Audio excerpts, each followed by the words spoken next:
Entonces a continuar con nuestra materia sobre la escatología y estamos hablando sobre este personaje que va a existir en este periodo conocido como la tribulación o gran tribulación. Y comenzamos ayer cerca del final ya para ver sus diferentes nombres que se dan en las Sagradas Escrituras. En realidad hay alrededor de unos 15 o 20 nombres diferentes que se le pueden atribuir a este personaje a través del Antiguo Testamento y del Nuevo Testamento. Vamos a ver los más conocidos. Ayer pensamos sobre el primero de ellos, que es sobre la simiente de la serpiente, que lo encontramos mencionado en Génesis capítulo 3 y el verso 15. Y vamos ahora para seguir con el segundo nombre que tenemos aquí en esta lista. Y el nombre es el cuerno pequeño. Vamos al libro del profeta Daniel. Libro del profeta Daniel, capítulo 7, versículos 8, 20 y 26. Daniel capítulo 7, verso 8 dice: mientras yo contemplaba los cuernos, he aquí que otro cuerno pequeño salía entre ellos, y delante de él fueron arrancados 3 de los primeros, y aquí que este cuerno tenía ojos como de hombre y una boca que hablaba grandes cosas. Verso 20. Asimismo, acerca de los 10 cuernos que tenía en su cabeza, y el otro que le había salido, delante del cual habían caído 3, y este mismo cuerno tenía ojos y boca que hablaba grandes cosas, y parecía más grande que sus compañeros. Verso 26. Pero se sentará el juez y le quitará su dominio, para que sea destruido y arruinado hasta el fin. El cuerno pequeño es uno de los nombres que se le da a este personaje. Usted va a encontrar en el libro de Daniel a otros cuernos. Va a encontrar en el capítulo 8 4 cuernos y luego va a encontrar otro cuerno allí mismo. No está hablando del mismo personaje. Allá está hablando de 4 reyes, que sería la manera en la cual se dividiría ese imperio. Normalmente, cuando está hablando de la persona del anticristo, usando el nombre el cuerno pequeño, lo usa de esa manera, cuerno pequeño, o a veces también el otro cuerno o algo semejante. Es importante que cuando estamos leyendo la palabra del Señor, y muy especialmente en aspectos proféticos y escatológicos, seamos bastante cuidadosos para no crear confusión y no perdernos en cuál es lo que realmente está mostrándonos la palabra del Señor. Es importante darnos cuenta entonces que con este nombre se menciona a través de el libro de Daniel alrededor de unas 6 veces. Se encuentra en el libro de Daniel. Este término tiene la idea de alguien inofensivo, de alguien tranquilo, de alguien que no tiene la intención de dañar. El cuerno pequeño apunta a eso. Cada nombre que nosotros encontramos de este personaje tiene una razón por la cual se llama como se llama, o se le da ese nombre. ¿Por qué se le da ese nombre? En el anterior vimos que por ser en la representación de Satanás se le llama la simiente de la serpiente.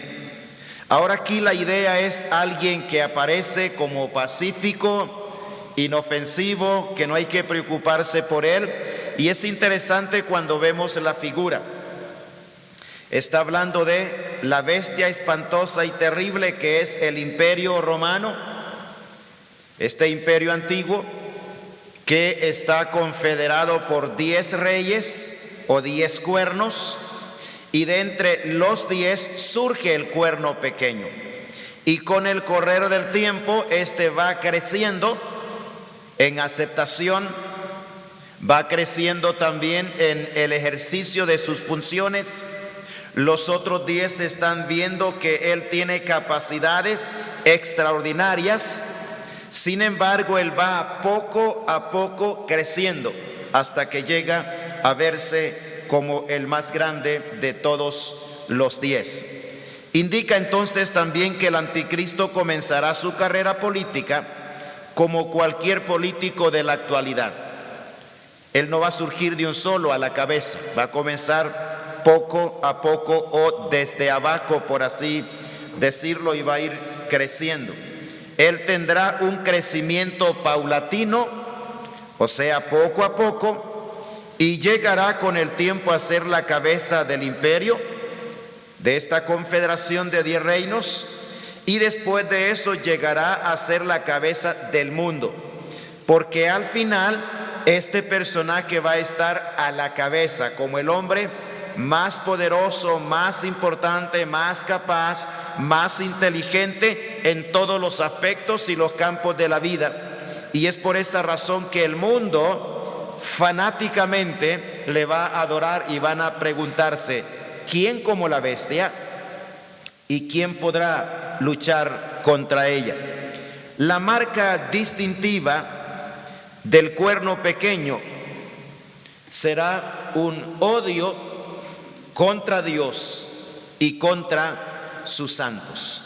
O sea, él va a demostrar eso.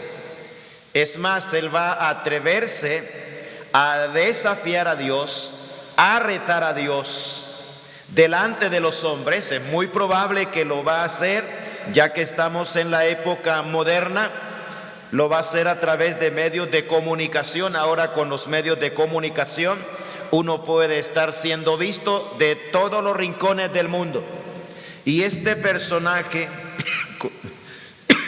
como su característica va a ser odio contra Dios y odio contra los creyentes o contra los santos, entonces él va a ensañarse para insultar a Dios, para retar a Dios, al grado tal que va a confundir a la gente, y todos aquellos que hayan tenido una vaga idea de que Dios existe, esa vaga idea desaparecerá, porque ahora hay un hombre que lo reta, lo desafía, y este no reacciona. Obviamente no es que Dios no reacciona, ni es que Dios no escucha o algo por el estilo. Está esperando el momento cuando va a actuar. Es interesante que en la mayoría de ocasiones, cuando se habla de este personaje, casi siempre va a encontrar unido a la mención de él y unido a las obras de él su destrucción, su castigo y las consecuencias de su mal. Vamos al capítulo 7 de Daniel, versículos 24 y 25, para ver allí que él se va a destacar o a distinguir de todos los demás por su odio contra Dios y los santos. Capítulo 7, versos 24 y 25. Y los 10 cuernos significan que de aquel reino se levantarán 10 reyes, y tras ellos se levantará otro, el cual será diferente de los primeros, y a 3 reyes derribará. Aquí está hablando de la bestia como el conjunto de 10 reinos, 10 cuernos. Estos son 10 reyes. Y luego dice que de entre ellos se levantará otro. Este otro es el cuerno pequeño. Pero si bien es cierto, también es cuerno o es rey, tiene sus propias características que lo diferencian de los 10 anteriores. En el momento cuando él sea aceptado por la confederación de 10 reinos como su representante, en ese momento él va a derrocar a 3 de estos 10 reyes, entonces quedarán 7, más él van a ser 8. Por eso dice ahí que va a derribar a 3 reyes de los 10 que hay allí. Esto lo vemos mencionado también de la misma manera en el capítulo 17 del libro de Apocalipsis, en donde derriba a 3 reyes y no hay protestas de los otros 7 en contra de esta acción del cuerno pequeño. Verso 25. Y hablará palabras contra el Altísimo, y a los santos del Altísimo quebrantará, y pensará en cambiar los tiempos y la ley, y serán entregados en su mano hasta tiempo, que es 1 año, ¿lo recuerda? Y tiempos, 2 años, y medio tiempo, que es medio año, para completar de esa manera 3 años y medio, para referirse o refiriéndose de esta manera que en la última mitad de la tribulación, los últimos 3 años y medio, es la época en la cual el anticristo logrará tener el control absoluto. Él va a estar presente desde el momento que Dios le dé a él la orden o el permiso para que haga su aparición en el escenario de la humanidad, según Apocalipsis capítulo 6, versículos 1 y 2. Allí Dios lo llama y le dice: ven y mira. Esas 2 palabras es un llamado o es el permiso expresado de parte de Dios para que este personaje haga su aparición cuando recién comienza el periodo de la tribulación. O sea, él va a estar presente durante los 7 años de la tribulación. En los primeros 3 años no va a tener tanto control como lo va a tener en los últimos 3 años. En los últimos 3 años él va a pedir, va a reclamar que se le adore como Dios, y va a tener el dominio y el control en el área política, en el área religiosa, en el área económica y en el área militar. Vamos ahora para ver el tercer nombre que se le da a él, el príncipe que ha de venir. Daniel capítulo 9, versos 26 y 27. Y después de las 62 semanas se quitará la vida al Mesías, mas no por sí. Y el pueblo de un príncipe que ha de venir destruirá la ciudad y el santuario, y su fin será con inundación, y hasta el fin de la guerra durarán las devastaciones. Y por otra semana confirmará el pacto con muchos, y a la mitad de la semana hará cesar el sacrificio y la ofrenda. Después, con la muchedumbre de las abominaciones, vendrá el desolador hasta que venga la consumación y lo que está determinado se derrame sobre el desolador. Ahí vemos las obras que va a hacer, pero ahí mismo también está la sentencia que viene sobre él. Ahora, en esta posición de príncipe es una posición o es un nombre que indica su representatividad. Él estará representando o estará a la cabeza del imperio de 10 reinos. Y como príncipe de ese imperio, como la cabeza de ese imperio, como el representante de ese imperio, tiene, por así decir, la autorización, la libertad y el poder de firmar en representación del imperio cualquier tipo de pacto. Y por esa razón, como príncipe, firmará un pacto con la nación de Israel, que será un pacto de protección mutua y también será un pacto de libertad religiosa. El mismo pacto también será un pacto de engaño. Él se presentará entonces como príncipe, como tal, él va a engañar y a traicionar al pueblo judío como nunca antes ha sido engañado y traicionado, y como ningún otro en toda la historia lo ha traicionado. Desde el momento que firma el pacto, ya ese es el paso número 1 que va a llevar a una traición descarada que él hará francamente y literalmente con el correr del tiempo.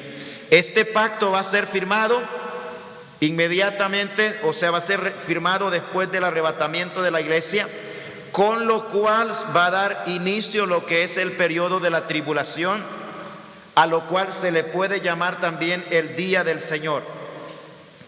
Una vez que el pacto se firme, comienza con el conteo de los 7 años que corresponde a la última de las 70 semanas del libro de Daniel.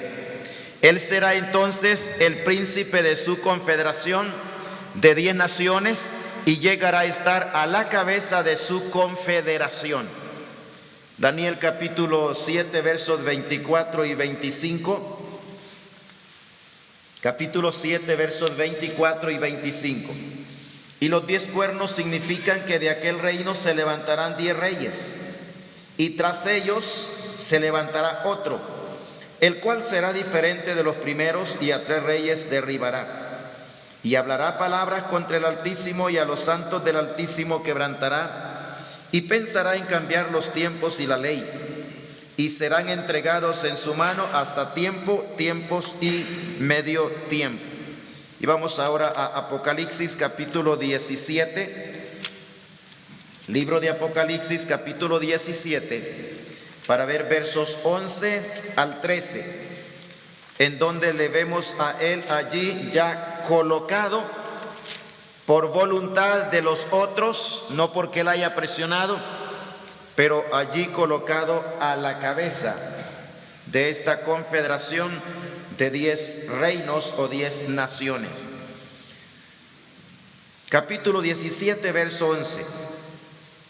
La bestia que era y no es también el octavo, y es de entre los 7 y va a la perdición. Y los 10 cuernos que has visto son 10 reyes, que aún no han recibido reino, pero por una hora recibirán autoridad como reyes juntamente con la bestia. Estos tienen un mismo propósito y entregarán su poder y su autoridad a la bestia. Aquí se usa en estos pasajes 3 veces el término bestia. En el verso 11, ese término bestia tiene que ver con la confederación de 10 reinos, con la bestia espantosa y terrible de Daniel capítulo 7, y con la parte de la estatua de Daniel capítulo 2, la parte que es de hierro y de barro, y los 10 dedos de esa estatua son o corresponden a los mismos 10 cuernos, que son 10 reyes.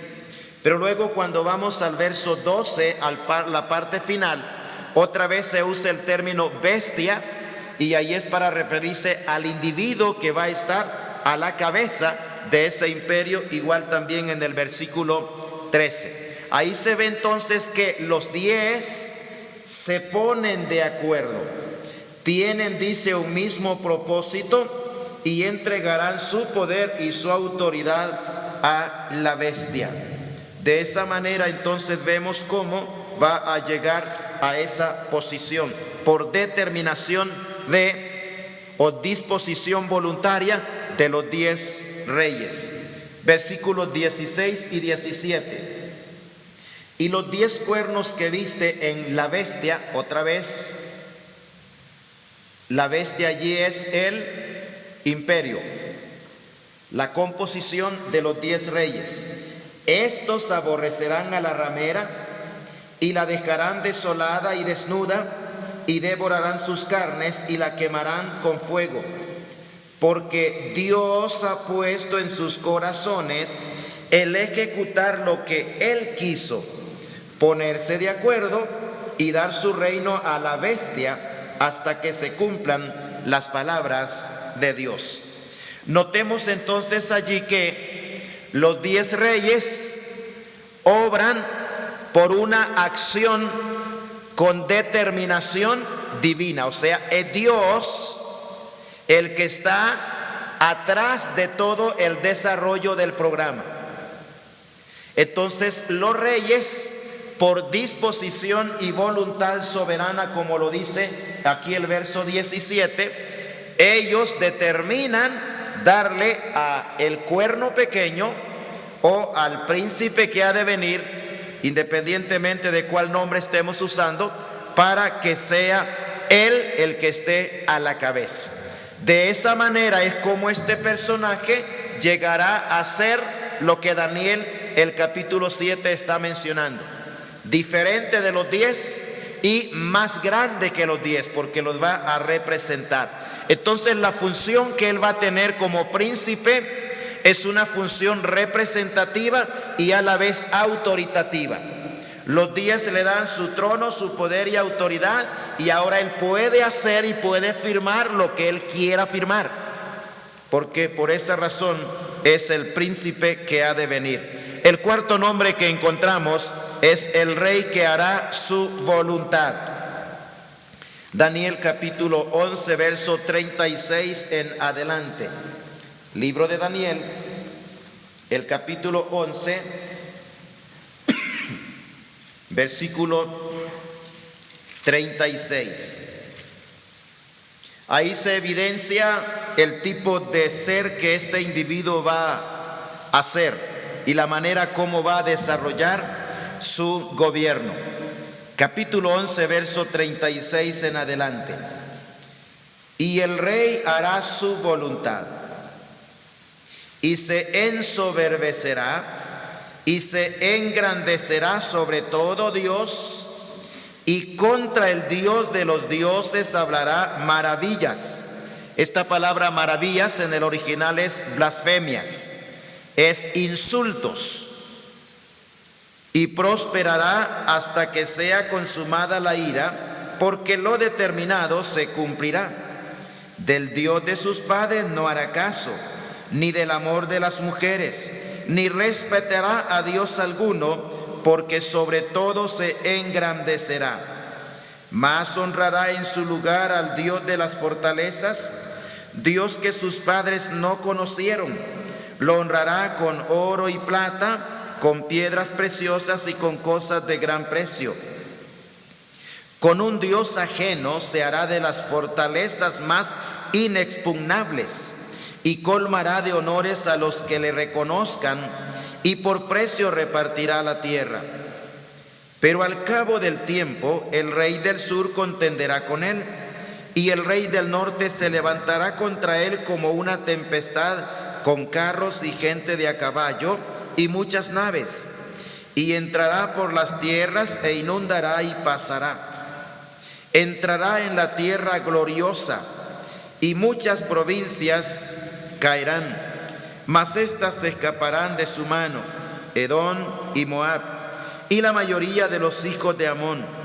Extenderá su mano contra las tierras, y no escapará el país de Egipto, y se apoderará de los tesoros de oro y de plata, y de todas las cosas preciosas de Egipto, y los de Libia y de Etiopía le seguirán. Pero noticias del oriente y del norte lo atemorizarán, y saldrá con gran ira para destruir y matar a muchos. Y plantará las tiendas de su palacio entre los mares, y en el monte glorioso y santo. Mas llegará su fin, y no tendrá quien le ayude. En esta porción encontramos varias cosas que él va a hacer, y la manera en la cual va a desarrollar todo su programa es según su voluntad.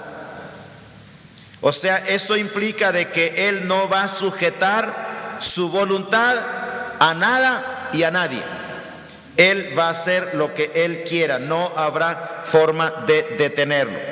Este nombre de el rey que hará su voluntad muestra el carácter déspota que él tendrá, y muestra también la manera como se desenvolverá y cómo va a tratar también a los súbditos. Implica que él estará por encima de las leyes, será autónomo, será absoluto y será despótico. Esa es la forma como él va a desarrollarse como el rey que hará su voluntad. No habrá forma de poderlo doblegar o hacerlo que desista de sus propósitos. No va a ser como los reyes o los presidentes que tenemos en el tiempo presente, que siempre ellos tienen que someterse a la ley. Y muchos de ellos dicen, nadie está por encima de la ley. ellos están bajo la ley. En el caso de este individuo, él va a establecer su propia ley, pero él estará por encima de esa ley. Hay que recordar que no va a sujetarse a ningún Dios, ni a ningún hombre, ni a ninguna entidad.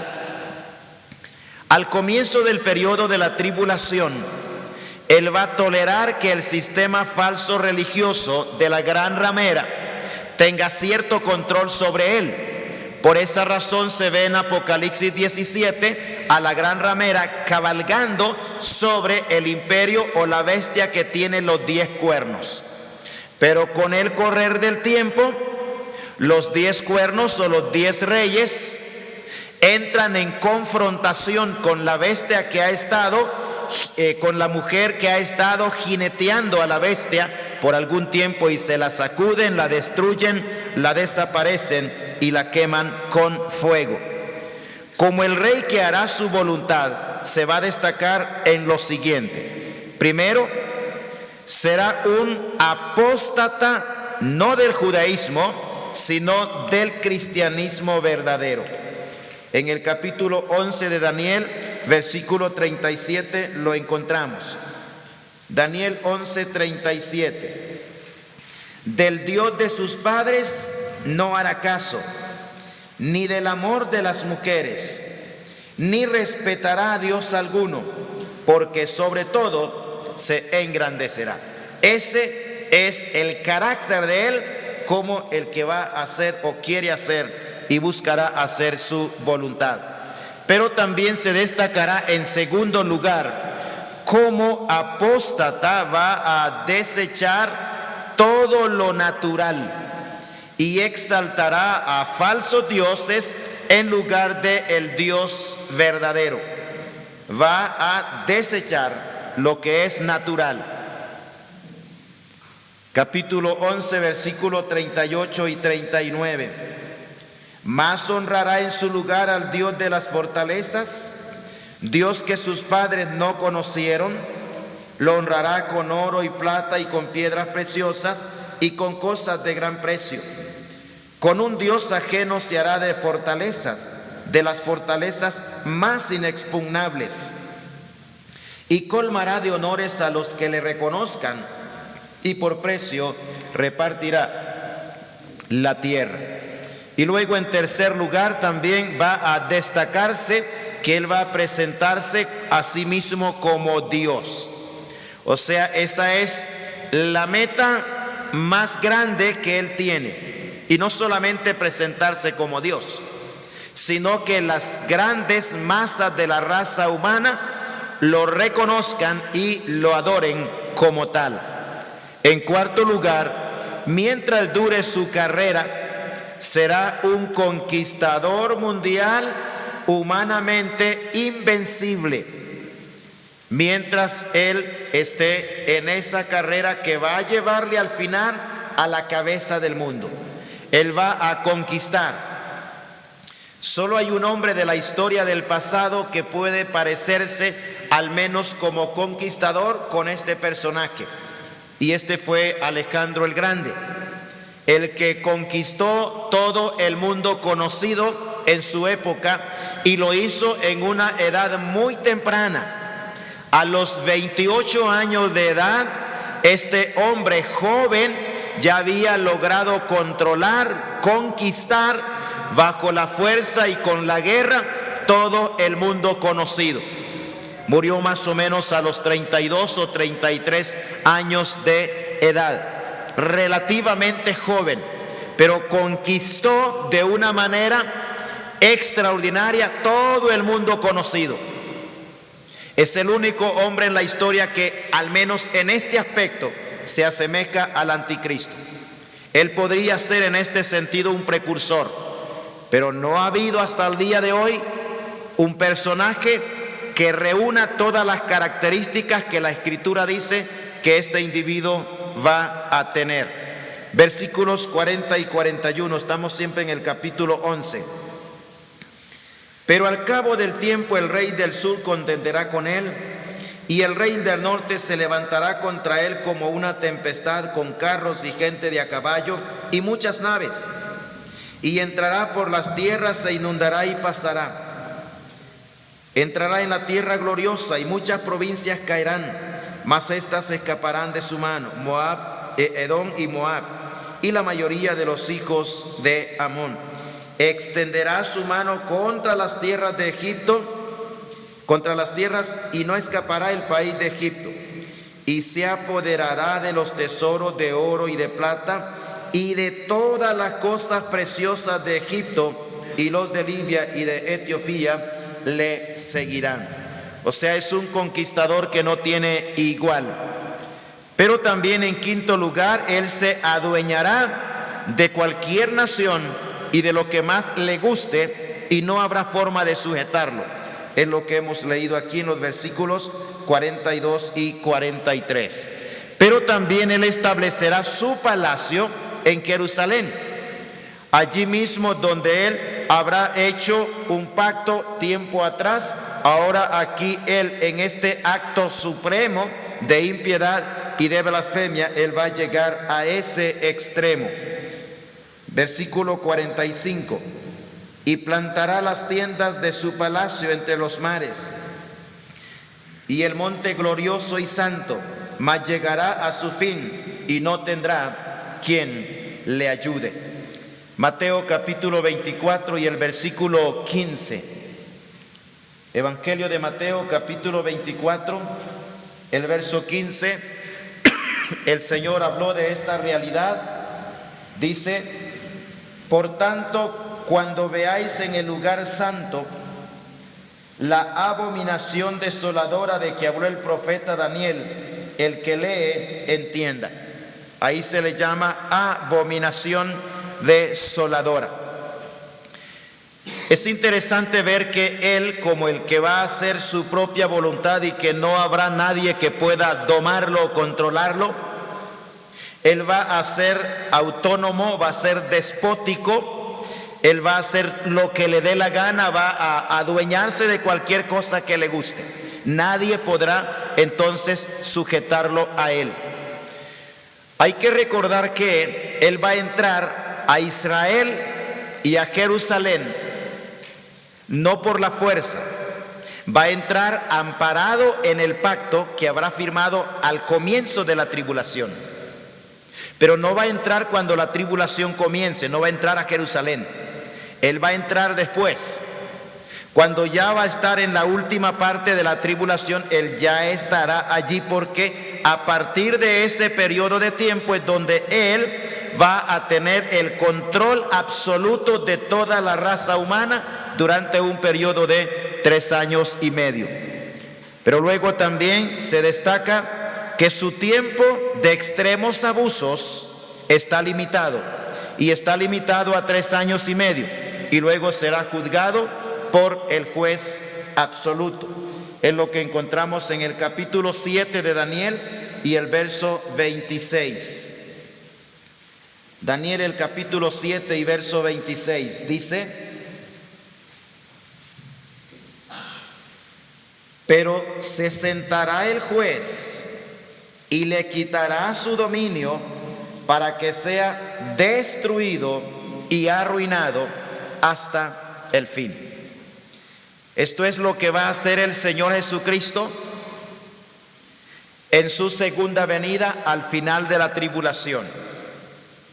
Ahí el Señor va a destruir, va a quitarle el dominio, y va entonces a enjuiciarlo y a enviarlo al lago de fuego, juntamente con su socio humano principal, que será el falso profeta.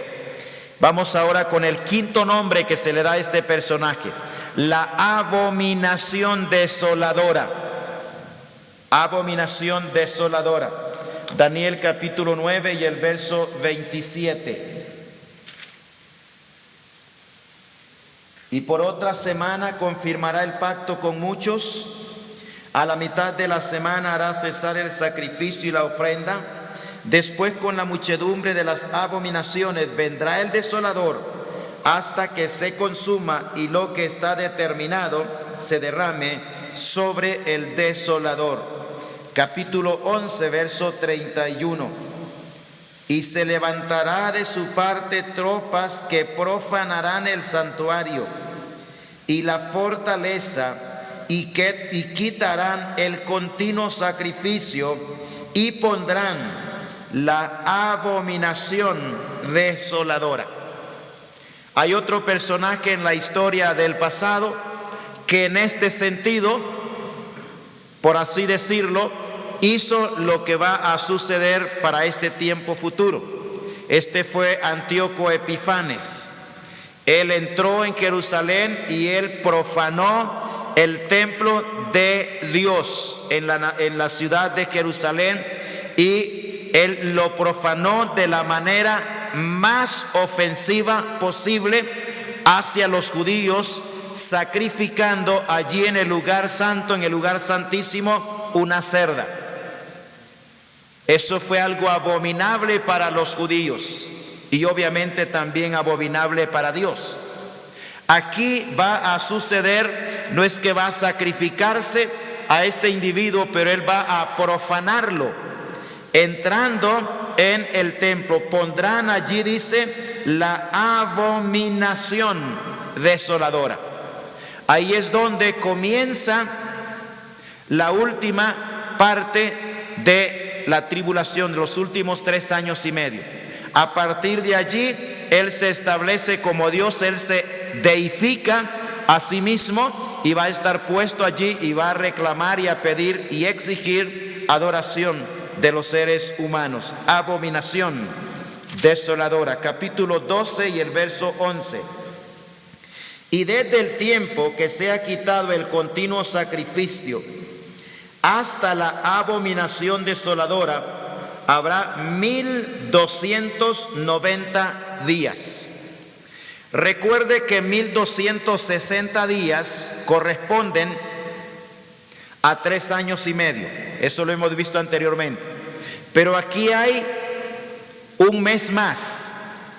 Eso se considera que es un tiempo de transición que va a haber entre un evento y otro evento. O sea que va a darse después de los 3 años y medio o de los 1260 días, entonces tendremos allí ese tiempo en donde se considera que eso es lo que va a suceder, y por eso se da un lapso de un mes más. Pero note bien que esta abominación desoladora, que es el anticristo mismo en persona, que va a estar sentado allí en el lugar santísimo y va a reclamar adoración. Mateo capítulo 24 y el verso 15. Por tanto, cuando veáis en el lugar santo la abominación desoladora de la que habló el profeta Daniel, el que lee entienda. Y Marcos capítulo 13 y el versículo 14.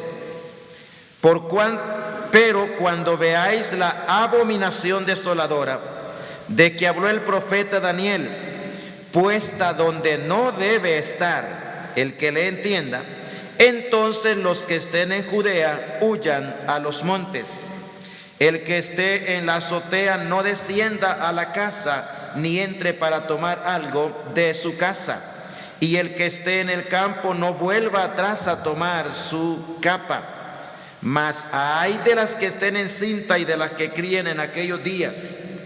Orad pues que vuestra huida no sea en invierno. Ahí vemos entonces, tanto en el Antiguo Testamento como en el Nuevo Testamento, se le llama igual abominación desoladora. Y es importante ver que al menos 5 veces se usa este término para referirse a este personaje. 3 de estas veces están en el Antiguo Testamento y 2 las vemos en el Nuevo Testamento, y precisamente fue expresado por Cristo mismo. Así que tiene por hecho entonces que haber una relación entre lo que dijo el profeta Daniel y lo que dijo el Señor mismo, refiriéndose al mismo personaje. ¿Sí, hermano?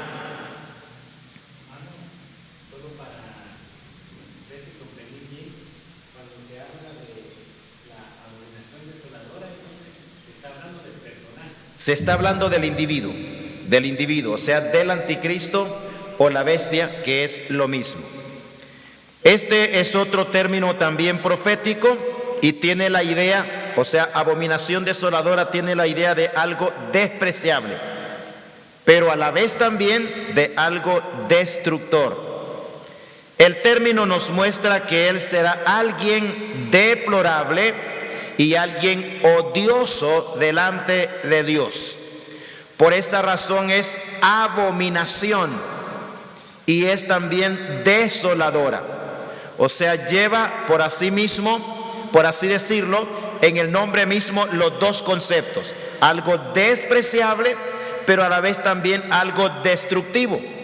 Porque para lograr establecer su dominio y su control en esa época de la historia, él va a destruir cualquiera que se ponga por delante. Hay que recordar que no tendrá igual.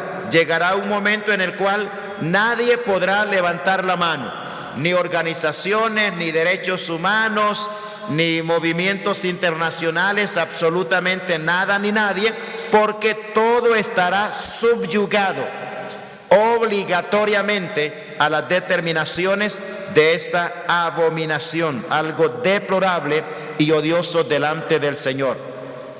Pero también, hermanos, indica que es abominable, pero que en sí procurará ocupar el lugar que a Dios le corresponde.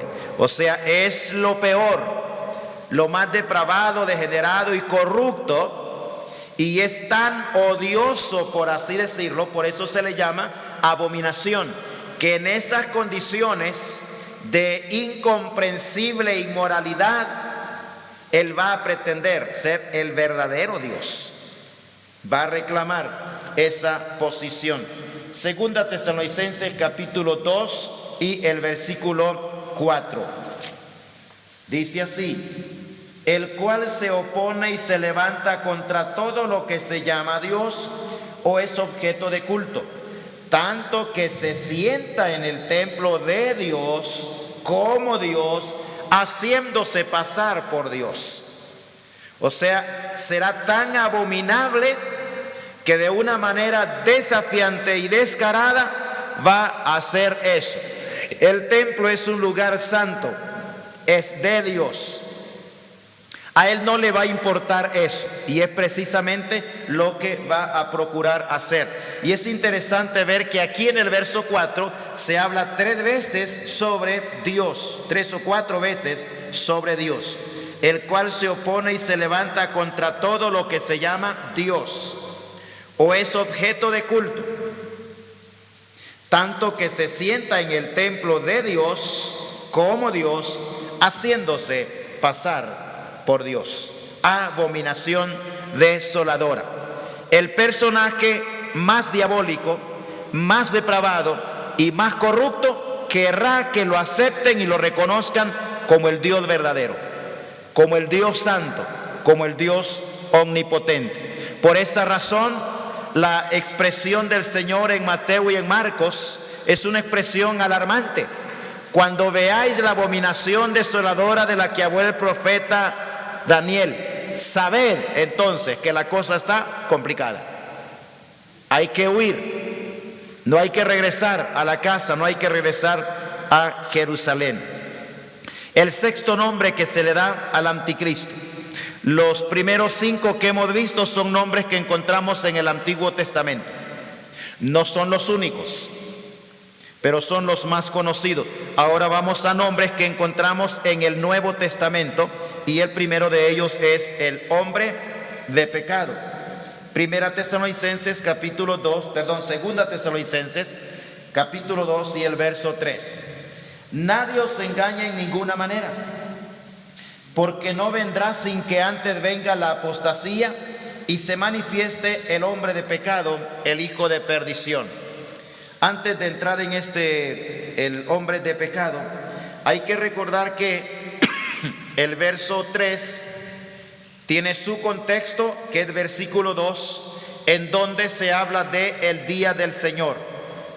Y en relación a lo que Pablo está enseñándoles a los hermanos de la iglesia de los tesalonicenses era el hecho mismo de que no deberían de dejarse engañar o mover fácilmente en relación a los eventos del día del Señor.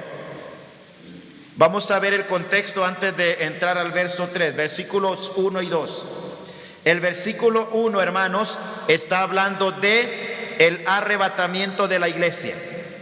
Pero versículos 2 y 3 está hablando de ese periodo de tiempo que es los eventos o los juicios del día del Señor. Verso 1 dice: pero con respecto a la venida de nuestro Señor Jesucristo, note bien, y nuestra reunión con Él. Quiero que note que Pablo se incluye en esa reunión con el Señor. Os rogamos, hermanos, dice Pablo, ahora verso 2, que no dejéis mover fácilmente de vuestro modo de pensar, ni os conturbéis ni por espíritu, ni por palabra, ni por carta, como si fuera nuestra, en el sentido de que el día del Señor está cerca. O sea, de eso es que no deberían ellos de dejarse mover, ni de dejarse engañar, porque el día del Señor no estaba cerca. Es lo que Pablo quiere decir. Y ahora Pablo les explica ya en el verso 4 hasta cuándo es que va a comenzar el día del Señor, que recuerde que es el mismo día de Jehová del Antiguo Testamento, aquel día, el gran día o el día del Dios Todopoderoso. Verso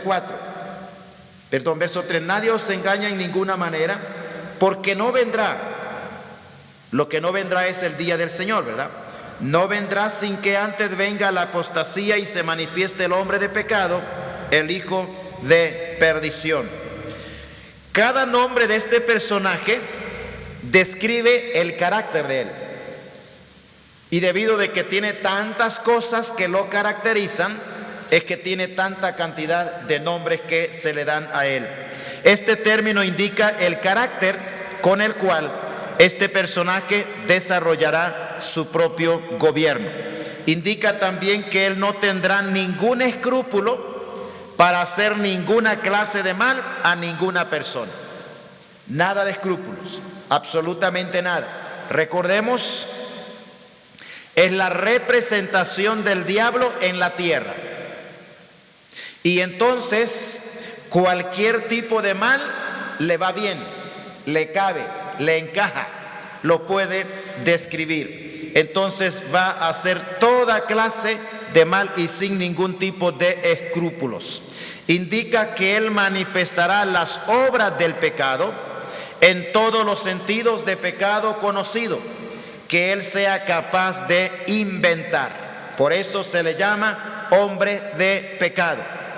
No podrá el hombre de ese tiempo esperar que algo bueno va a suceder, que algo bueno va a inventarse. Es el hombre de pecado el que está al dominio, al control, al frente, y entonces va a hacer, a tolerar, a propagar, a practicar todo tipo de mal habido y por haber. Es hombre de pecado. Así que, como mencionamos ayer, si va a ser homosexual o no, eso es lo de menos. Va a ser quizá algo mucho peor que eso, porque es hombre de pecado. Y eso implica que va a ser capaz de hacer todo tipo de mal, de inventar todo tipo de mal. Y hermanos, el escenario actual del mundo incrédulo y los desarrollos errados y equivocados de la ciencia, de la anatomía, están en esa dirección. Están en esa dirección. El hecho de que las personas, que los hombres ahora quieren ser mujeres y las mujeres quieren ser hombres, y ya están haciendo eso ya como algo legal, que cada quien decida si quiere cambiar de sexo y todo lo demás.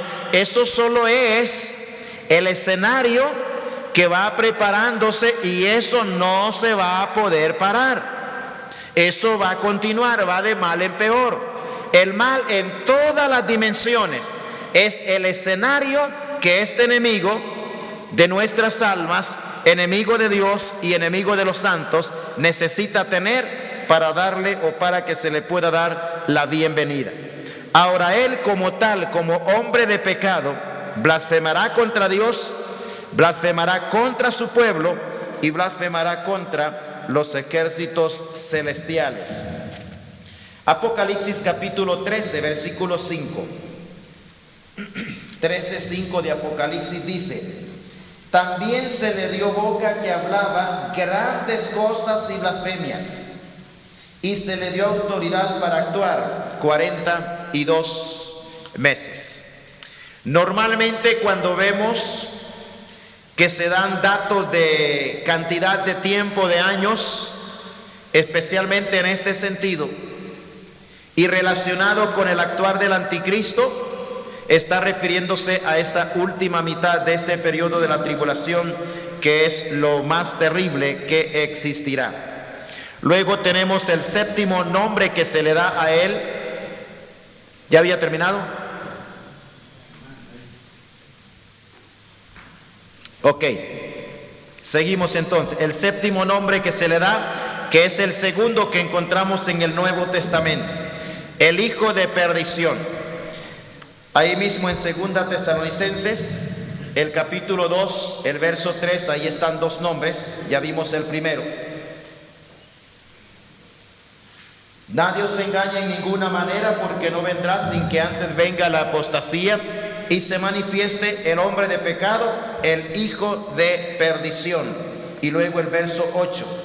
Entonces se manifestará aquel inicuo, a quien el Señor matará con el espíritu de su boca y destruirá con el resplandor de su venida.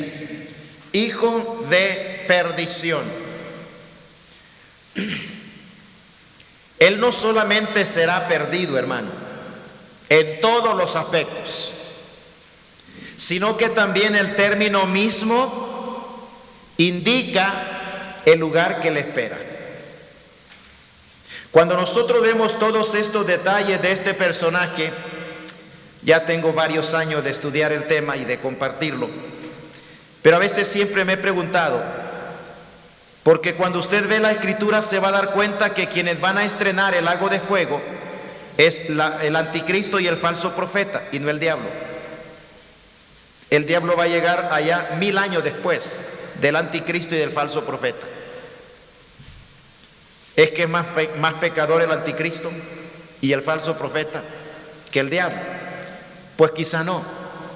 Pero es interesante ver que sí merecen ir primero allí. Es que es escalofriante todo lo que van a hacer, la manera en la cual van a desarrollarse. Es interesante saber que nunca en toda la historia de la existencia de la raza humana, ni en el pasado, ni en el presente, ni en el futuro, no habrá ninguna otra historia o época de la historia de la raza humana en donde haya tanta maldad, tanto desenfreno, tanta pudrición, tanta inmoralidad, tanto de todo lo inicuo como en este periodo de tiempo. O sea, el mismo que está a la cabeza será el peor de todos. Entonces es un imposible querer enderezar la situación, querer corregir, querer ser honesto, decente y pulcro. Eso será un imposible. Él no solamente actuará y andará perdidamente en todos los aspectos, sino también que describe el lugar que le espera.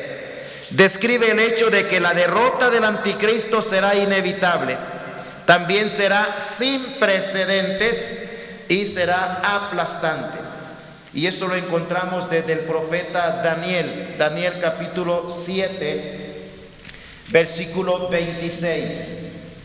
7:26 del libro de Daniel dice: pero se sentará el juez y le quitarán su dominio para que sea destruido y arruinado hasta el fin. Esto es lo que va a hacer el Señor Jesucristo con este individuo en el momento que tenga que juzgarlo. Sí, hermano. Sí, hermano, debido a, digamos, sus nombres y a sus actuaciones, ¿será al fin de cuentas una criatura de Dios o será un engendro de Satanás? Bueno, él será un humano, un humano, al 100%, pero influenciado por Satanás. Él es la representación de Satanás mismo, pero es un humano. O sea, una cosa es una criatura de Dios y otra cosa es un hijo de Dios. Todos los seres humanos somos creación de Dios. El diablo mismo fue creado por Dios no como diablo, sino como querubín grande protector, como lucero hijo de la mañana. Eso fue lo que Dios creó en el área y en la esfera angelical. Pero él se convirtió a sí mismo en diablo y Satanás.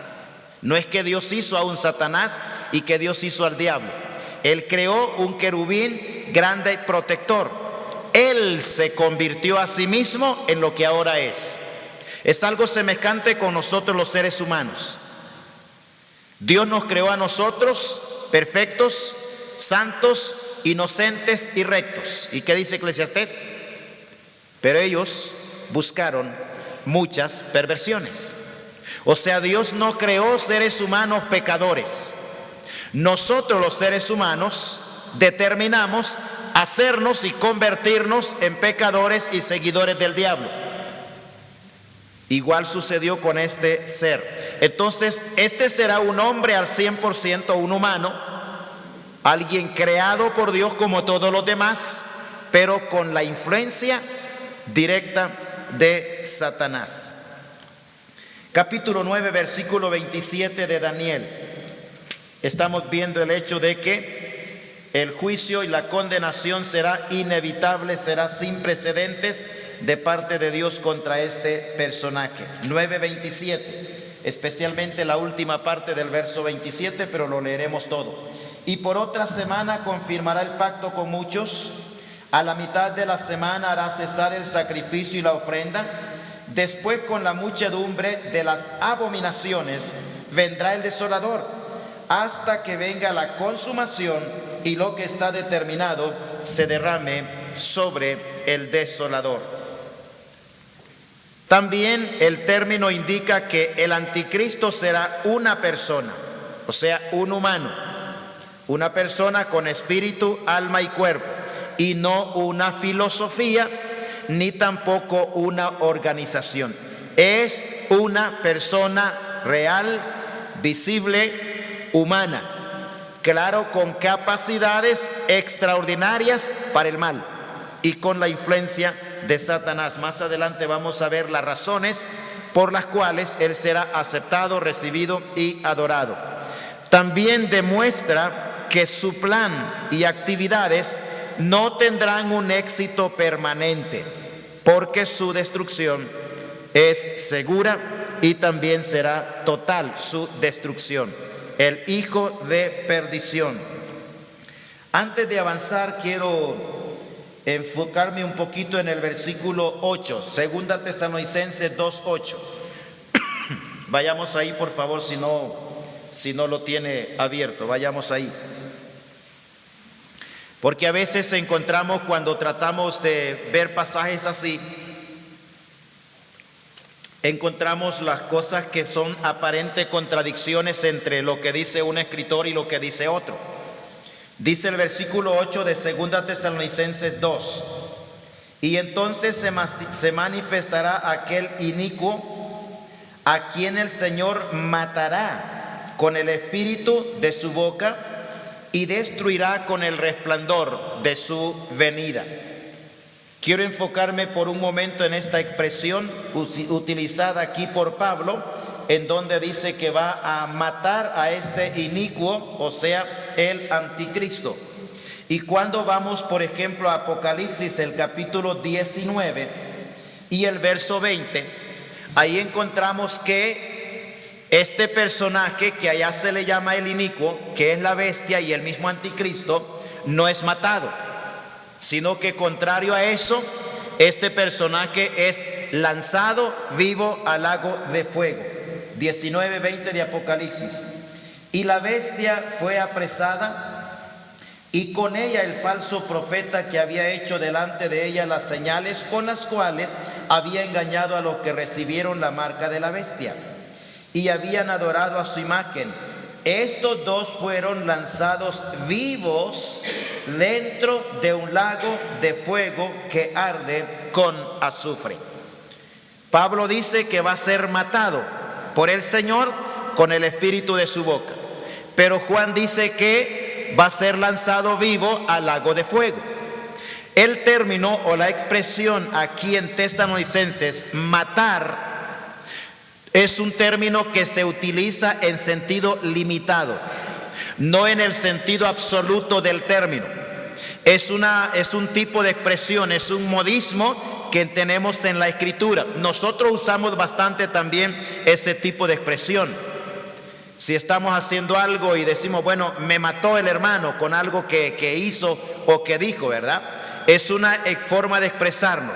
En este caso aquí, este personaje no es que literalmente va a ser matado, sino que va a ser neutralizado su poder y su capacidad destructiva. O sea, con eso tiene que ver el término matará, con el espíritu de su boca. O sea, va a neutralizar o a tornarlo, por así decir, inofensivo, incapaz e impotente, porque una vez que va a ser apresado, va a ser enviado al lago de fuego, ya no podrá hacer absolutamente nada. Muy bien, seguimos.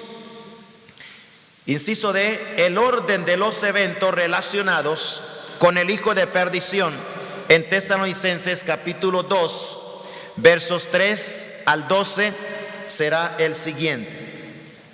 En todo este pasaje que tenemos aquí, desde el versículo 3 hasta el 12, tenemos este orden de eventos que van a darse. Primero, la operación del misterio de iniquidad. Ese tipo de trabajo y de labor que se ha venido haciendo y que está presente y que va a continuar hacia el futuro hasta que aparezca o se manifieste el verdadero anticristo.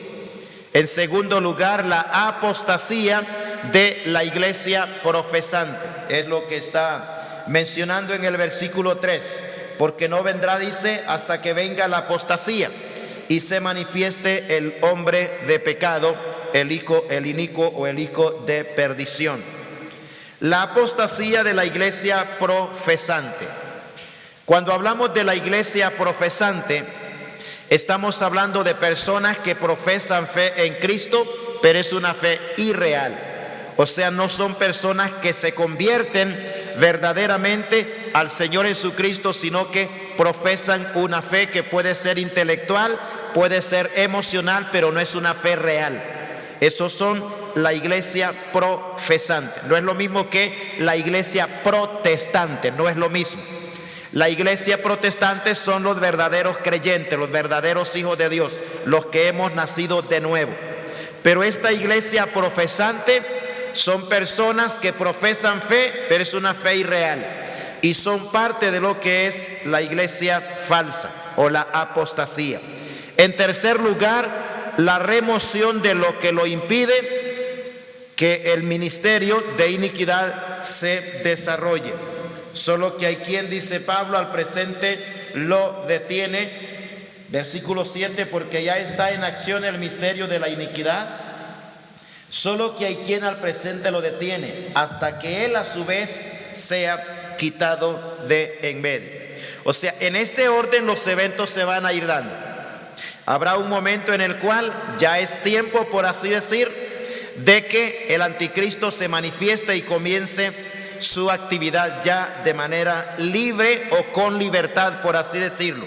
Mientras lo que lo detiene está en el mundo, él no podrá desarrollar sus actividades.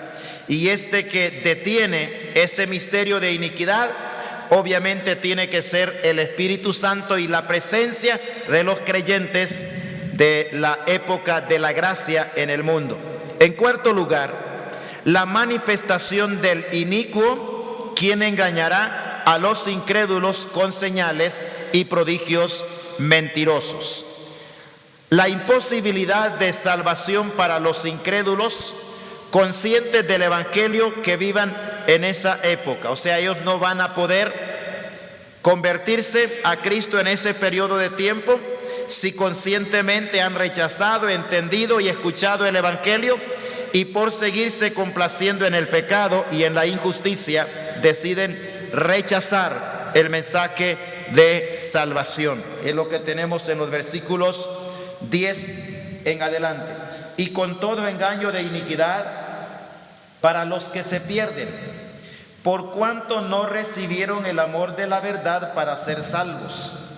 Por esto Dios les envía un poder engañoso para que crean a la mentira, a fin de que sean condenados todos los que no creyeron a la verdad, sino que se complacieron en la injusticia.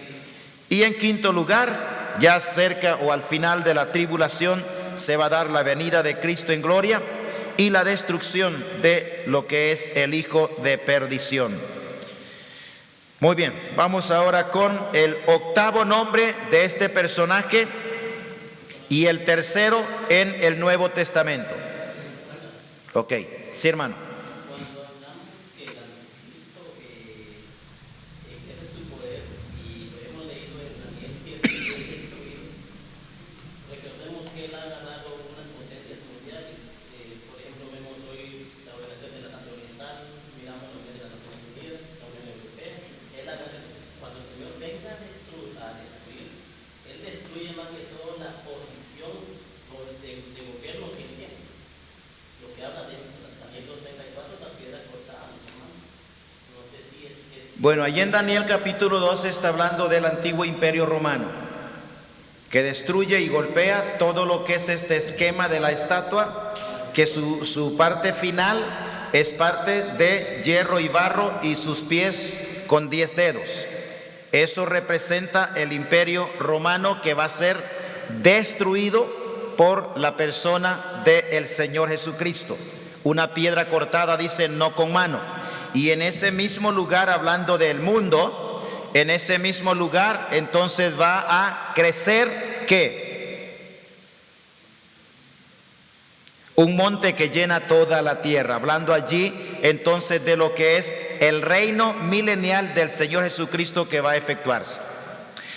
Cuando el Señor va a destruir, Él va a destruir, por ejemplo en Apocalipsis capítulo 18, en donde se le llama al centro político comercial del anticristo, se le llama Babilonia.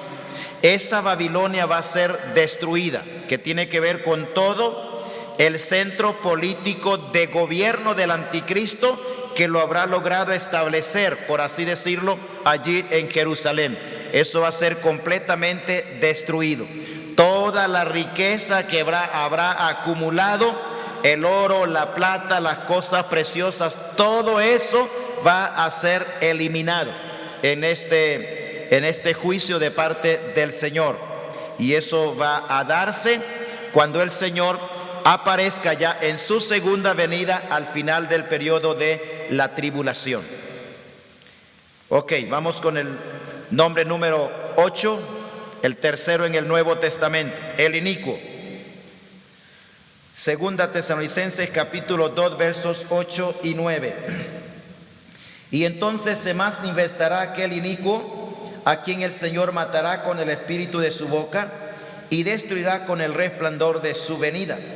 Inicuo, cuyo advenimiento es por obra de Satanás, con gran poder y señales y prodigios mentirosos. Este término se utiliza para referirse a este personaje y solamente aparece 2 veces en lo que es en el Nuevo Testamento de manera singular. Este término también significa no ley o sin ley. Esa es la idea de inicuo. No ley y sin ley, y describe a alguien que va a actuar contrariamente a la ley, alguien que no se sujeta a la ley, alguien que es impío, que es malo y que va a estar por encima de la ley. Está relacionado con lo que dice Daniel: él hará su propia voluntad, establecerá la ley para otros, pero él va a estar por encima de esa ley. Cambiará las leyes, dice, y cambiará también los tiempos. O sea, va a ser una distorsión de todo aquello a lo cual la humanidad ya está habituada y acostumbrada. Todo eso va a cambiarlo completamente, porque Él es el inicuo, el no ley o el sin ley, y no se someterá a ninguna ley. Entonces el anticristo se va a caracterizar por imponer su propia ley, pero Él mismo estará por encima de esa ley. Todos se tendrán que someter o sujetar, pero Él no. Será déspota, será disoluto, será alguien que va a ordenar que hagan, pero Él no va a hacer absolutamente nada. Es no ley, es sin ley, es contrario a la ley, es ajeno a la ley. Por esa razón no se le va a poder sujetar ni con la fuerza, porque Él será el más poderoso, ni con la ley, porque Él estará por encima de la ley. Con ningún tipo de presión se le va a poder sujetar o hacer cambiar de idea. Va a ser muy diferente a lo que sucede en nuestro tiempo. A veces la gente se revuelve contra un gobernador, un presidente, y con presión tomándose las calles y todo lo demás, quemando llantas, quemando carros, haciendo un montón de cosas, bloqueando todo. Al final logran que este personaje ceda en parte. Y con este no va a valer absolutamente nada de eso. Él va a tener un control absoluto. Hay que recordar que estamos con la tecnología llegando al momento en el cual, ya estamos ahí, se puede tener control de la humanidad. Ya es casi imposible escondernos. Si usted ya dio su nombre, ya dio sus datos, en cualquier parte del mundo que se entre al sistema y se ponga ahí su nombre, ahí va a aparecer, porque todo está globalizado. Para ese periodo de tiempo será peor. O sea, no podremos o no podrán las personas engañar a este personaje ni al sistema. No podrán engañarlo. Es uno sin ley o no ley, es el inicuo.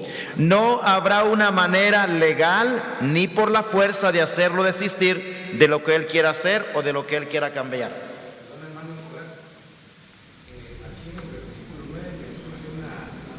Sí.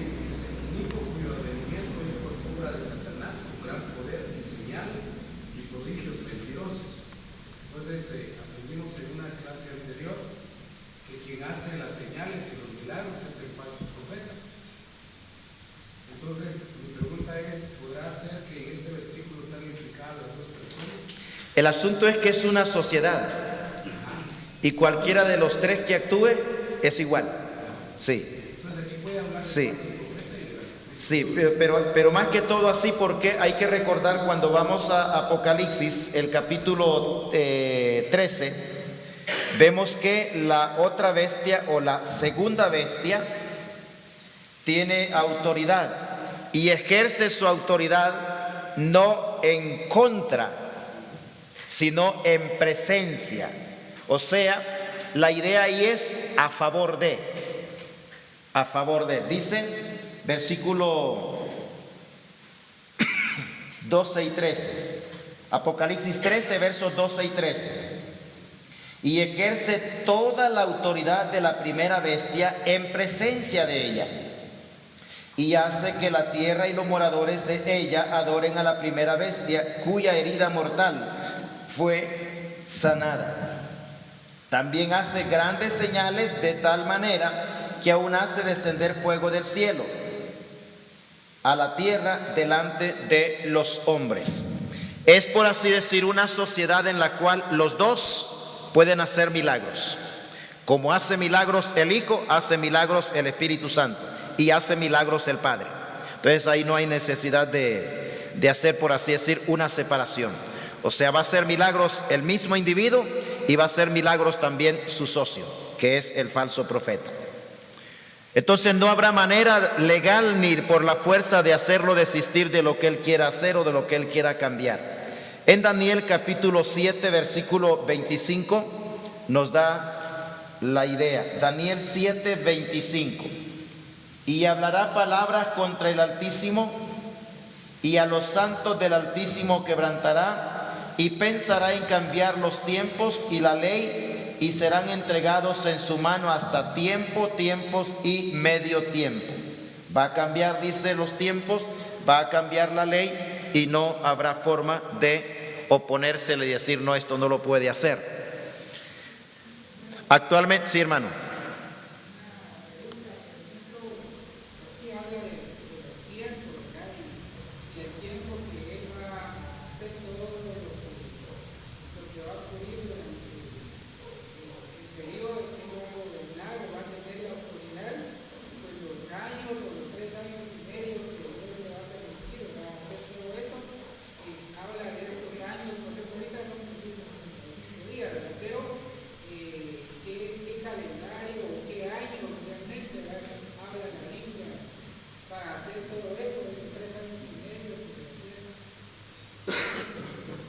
O sea, ¿qué tipo de calendario está usando? En realidad la Biblia no dice qué tipo de calendario. Sí.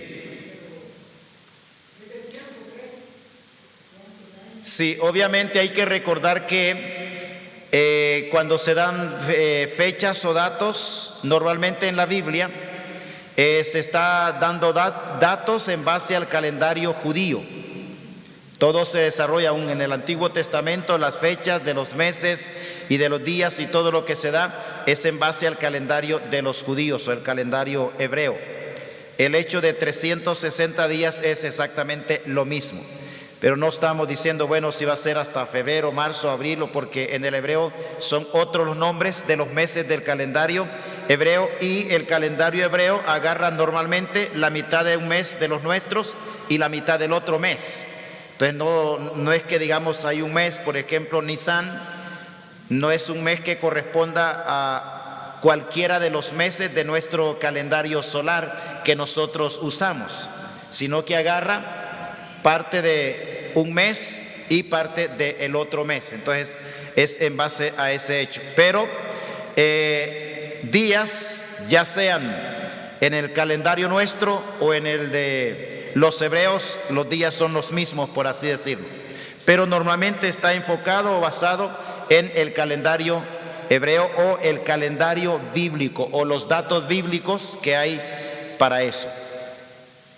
La actividad mayor y de más maldad va a ser los últimos 3 años y medio del periodo de la tribulación. El personaje va a estar presente durante los 7 años, porque él es el que se va a encargar de firmar el pacto, y a partir de la firma del pacto comienza a contarse los 3 años y medio, que son 1260 días primero y luego otros 1260 días, o sea, 3 años y medio primero y luego otros 3 años y medio. Noveno nombre que se le da a este personaje, la bestia. Capítulo 13 de Apocalipsis, versículos 4 al 10, ahí tenemos la mención de este personaje.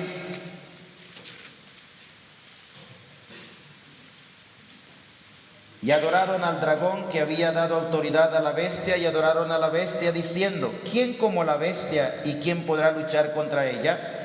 También se le dio boca que hablaba grandes cosas y blasfemias, y se le dio autoridad para actuar 42 meses, y abrió su boca en blasfemias contra Dios para blasfemar de su nombre, de su tabernáculo y de los que moran en el cielo. Y se le permitió hacer guerra contra los santos y vencerlos. También se le dio autoridad sobre toda tribu, pueblo, lengua y nación, y la adoraron todos los moradores de la tierra, cuyos nombres no estaban escritos en el libro de la vida del Cordero, que fue inmolado desde el principio del mundo. Si alguno tiene oído, oiga. Si alguno lleva en cautividad, va en cautividad.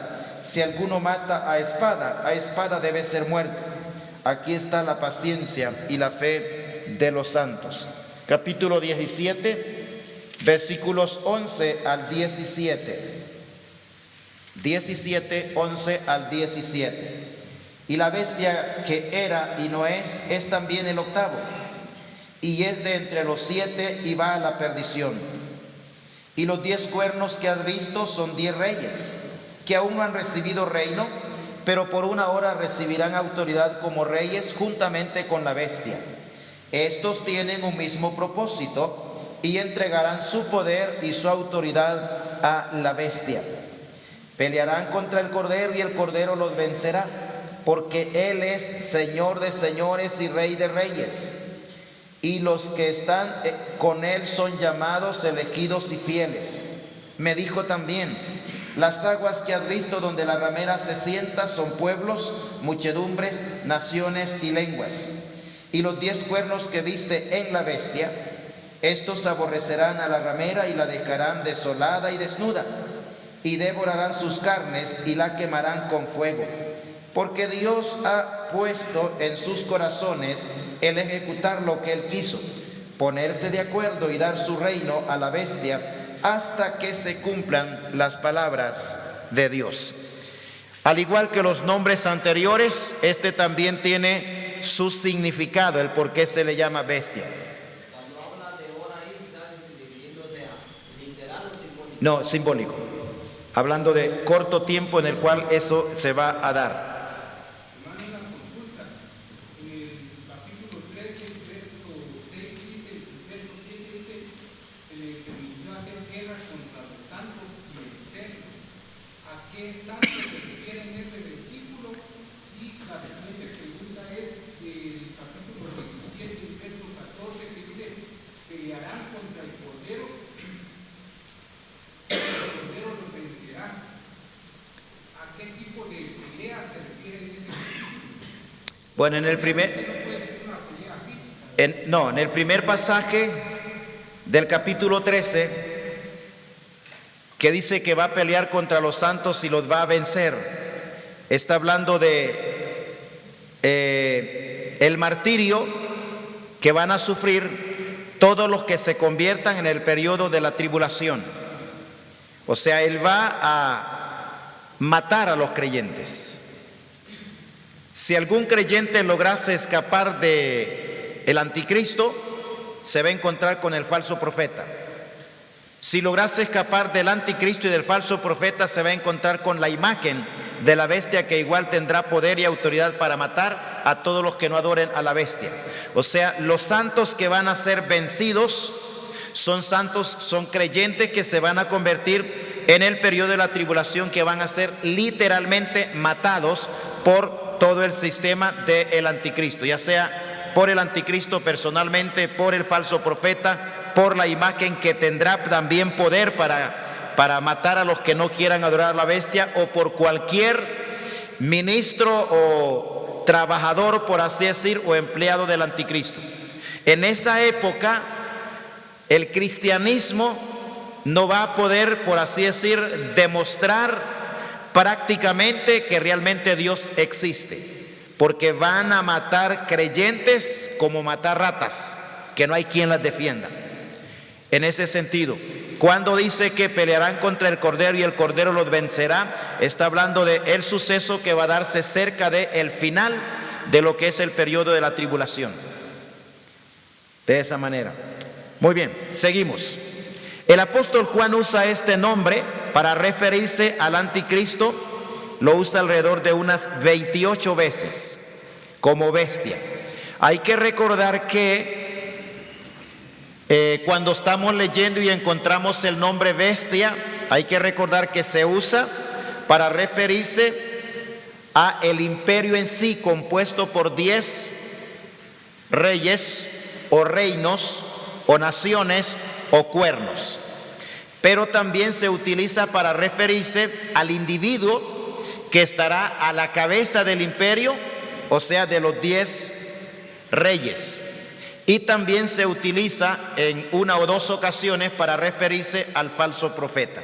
Entonces tenemos que tener ese tipo de cuidado, porque no siempre que dice bestia se refiere a lo mismo. Por ejemplo, en el capítulo 17, versículo 11, versículo 12, versículo 13, versículo 16, versículo 17, en todos esos versículos va a haber bestia, bestia, bestia, bestia, pero no siempre se está refiriendo a lo mismo. La expresión en nuestro castellano es la misma, pero en el contexto nos damos cuenta que a veces está hablando del imperio como tal y a veces está hablando de la cabeza de ese imperio, que en ese sentido es el anticristo, al cual también se le llama bestia. Por ejemplo, el verso 11: y la bestia que era y no es. Ahí la bestia que era y no es el imperio. Y luego verso 12, la parte final. Bueno, vamos a leer todo el verso 2. Y los 10 cuernos que has visto son 10 reyes que aún no han recibido reino, pero por una hora recibirán autoridad como reyes juntamente con la bestia. Ahí ya no es el mismo sistema de lo que es el imperio, ya es el individuo que está a la cabeza de ese imperio. Y luego en el versículo 13 igual, tienen un mismo propósito y entregarán su poder y autoridad a la bestia. Entonces a veces lo encontramos ahí cerquita, pero a veces está hablando del imperio en sí y a veces está hablando del individuo que está a la cabeza de ese imperio.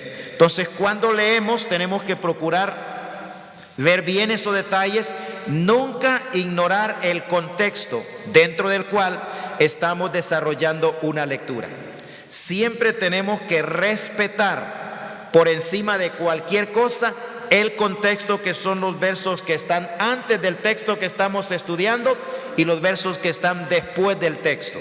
Eso tenemos que tenerlo muy en cuenta. El término bestia describe el carácter bestial y la personalidad con la cual este personaje actuará. Cuando usted dice de alguien, este es una bestia, es por la acción brutal con la cual él actúa o cómo él se desenvuelve. Y aquí está relacionado con ese carácter bestial de su personalidad con el cual él actuará. Él se comportará como una bestia cruel cuando tenga a todo el mundo bajo su poder. Ese será su tipo de comportamiento, como una bestia cruel. Será tan insensible que va a ignorar padres físicos. Daniel dice que aún del amor de las mujeres no hará caso. O sea, no habrá una manera humano-emocional a través de la cual se pueda doblegar. Si usted cree que las mujeres no tienen poder, sí tienen mucho poder. Y los hombres casados lo sabemos más todavía. Pero en este caso, este personaje dice, no habrá absolutamente nada, ni del amor de las mujeres hará caso. Él será un tipo bestial, cruel, se va a comportar de esa manera. Pero también en tercer lugar, este término se usa en dos sentidos, uno para referirse al imperio en sí y el otro para referirse a lo que es el individuo o el anticristo como cabeza del imperio. Vamos a ir a estos pasajes que tenemos allí. Capítulo 13, versículo 1, para ver allí estos primeros versículos que tenemos. Son versículos que tienen que ver con el uso del término cabeza para referirse a el imperio. Me paré sobre la arena del mar y vi subir del mar a una bestia que tenía 7 cabezas y 10 cuernos, y en sus cuernos 10 diademas, y sobre sus cabezas un nombre blasfemo. Luego el capítulo 17 y el verso 3. Y me llevó en el espíritu al desierto y vi una mujer sentada sobre una bestia escarlata, llena de nombres de blasfemia, que tenía 7 cabezas y 10 cuernos. Ahí está hablando de el imperio en sí. Luego versículo 11.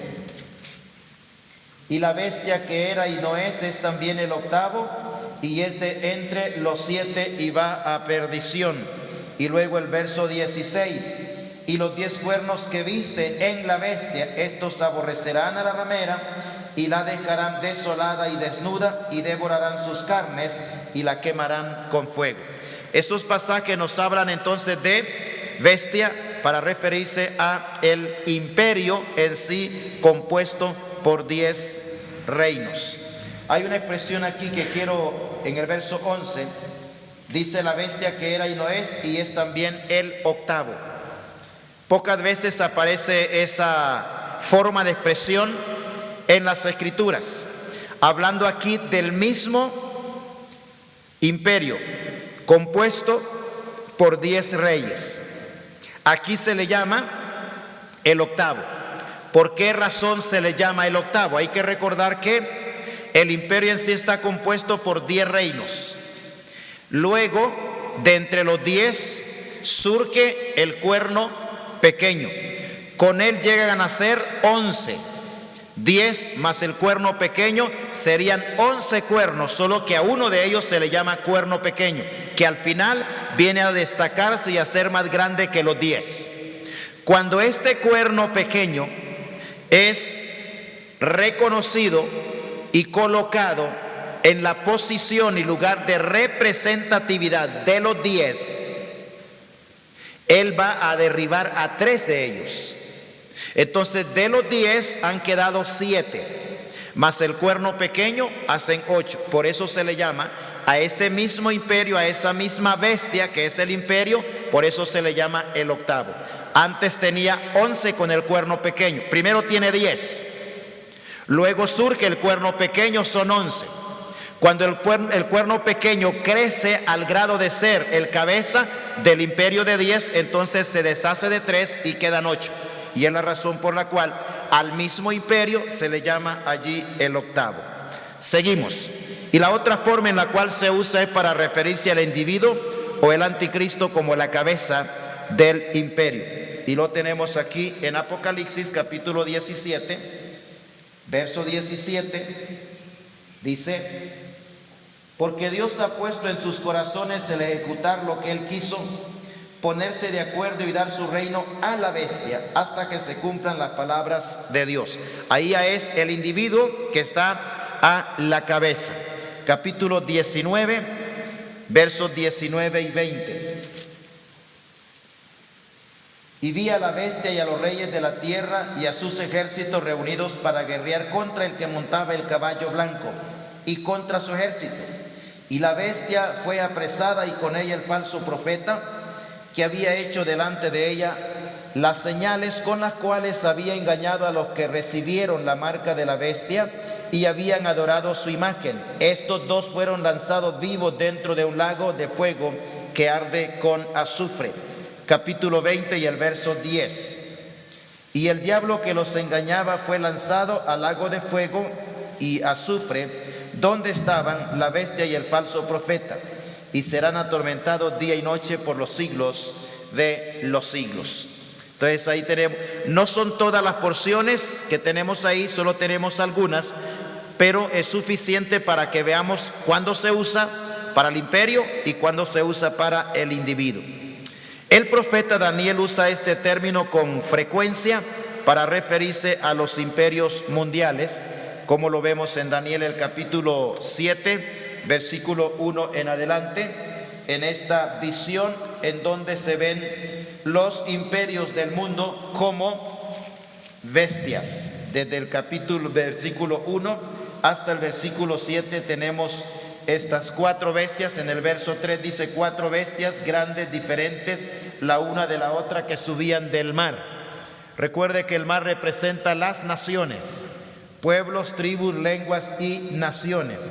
Tenemos en el verso 4 la primera como león, en el verso 5 la segunda como el oso, en el verso 6 la tercera como un leopardo, y en el verso 7 la cuarta bestia espantosa y terrible, en gran manera fuerte, que es un componente de las 3 anteriores. Esa cuarta bestia tiene parte de león, tiene parte de oso y tiene parte de leopardo, pero no es ninguno de los 3. Es una cuarta bestia que tiene que ver con el imperio romano, compuesto por un conjunto de 10 reinos o reyes o cuernos, aquí en Daniel 7, que corresponde a los pies de barro y de hierro y sus 10 dedos de la estatua de Daniel, el capítulo 2. Y vamos con el número 10 del anticristo, el quinto en el Nuevo Testamento. Es el anticristo. mencionado únicamente por el apóstol Juan. Primera de Juan, capítulo 2, verso 18. 2:18 de Primera de Juan. Hijito, ya es el último tiempo y según vosotros oísteis que el anticristo viene. Así ahora han surgido muchos anticristos. Por esto conocemos que es el último tiempo. Verso 22. ¿Quién es el mentiroso sino el que niega que Jesús es el Cristo? Este es anticristo, el que niega al Padre y al Hijo. Capítulo 4, verso 3. Y todo espíritu que no confiesa que Jesucristo ha venido en carne no es de Dios. Y este es el espíritu del anticristo, el cual vosotros habéis oído que viene y que ahora ya está en el mundo. Verso 7 de segunda de Juan. Porque muchos engañadores han salido por el mundo que no confiesan que Jesucristo ha venido en carne. Quien esto hace es el engañador y el anticristo. Este nombre aparece solamente en el Nuevo Testamento y es solamente el apóstol Juan que lo usa, y tiene dos ideas principales. Primero, en lugar de Cristo, y segundo, en contra de Cristo. En lugar de Cristo y en contra de Cristo. Implica entonces que el anticristo será tanto en doctrina como en persona un férreo opositor a la persona del Señor Jesucristo.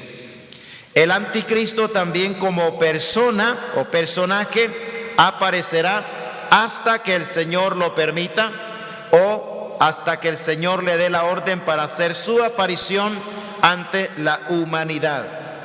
Lo tenemos ahí en Apocalipsis, el capítulo 6 y el versículo 1, basado en las expresiones que dice ven y mira. Es un llamado para que este personaje haga su aparición, aparezca en el escenario de la humanidad. Vi cuando el Cordero abrió uno de los sellos y oí a uno de los 4 seres vivientes decir como con voz de trueno, ven y mira. Nunca nosotros debemos olvidar que Dios, hermanos, es soberano y es el que está al control de todos los eventos que van a realizarse. Él controla, Él tiene, por así decir, el control remoto en sus manos. Y en el momento en el cual ya es el tiempo de poder darle paso al desarrollo del programa que ya está establecido proféticamente, entonces Él le da lugar. Hay otros nombres que se le dan a este personaje en varias porciones de la Escritura. Se le llama, por ejemplo, el malo, se le llama también el poderoso, se le llama también el angustiador, el enemigo, el hombre violento, el asirio, el asesino, el rey de Babilonia, el devastador, el hombre despreciable, el profano e impío, el pastor inútil. Todos esos son diferentes nombres que se aplican perfectamente a este personaje llamado Anticristo. Estos 10 nombres que hemos visto son los más conocidos y los más fáciles de poder detectar a través de la lectura de las Sagradas Escrituras. Muy bien.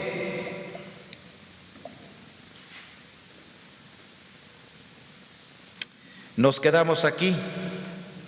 Creo que ya la hora ha llegado. Al regresar vamos a ver sus diferentes actividades y vamos a ver que hay 4 áreas de actividades que este personaje va a desarrollar: actividades políticas, actividades religiosas, actividades económicas y actividades militares. Él va a desarrollar todo ese tipo de actividades a fin de lograr el control. Muy bien, nos quedamos aquí, hermanos.